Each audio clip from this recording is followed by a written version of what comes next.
In this video, I'll show you how to print a Jotform. Begin by logging into your Jotform account and heading to the home page where your forms are listed. If you want to print a blank version of a form you've created, hover over the desired form and click on Edit Form. This will open the Form Builder interface. Next, click on the Publish tab at the top of the screen and copy the form link. Open a new browser tab and paste the link to view the fillable version of your form.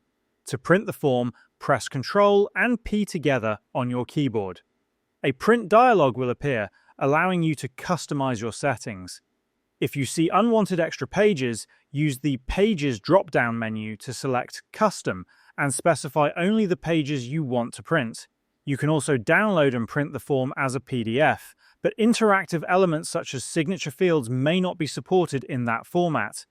For best results with fillable sections, printing directly from the live form view is recommended. If your goal is to print a submitted response, go back to the home page, hover over the form with the desired submission, and click on the Inbox option.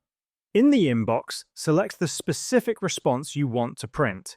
Then, click on the three dots in the upper right-hand side and select the Print option. From there, choose your printer and confirm the print job. Whether you're printing a blank form or a filled submission, Jotform provides a straightforward process for both.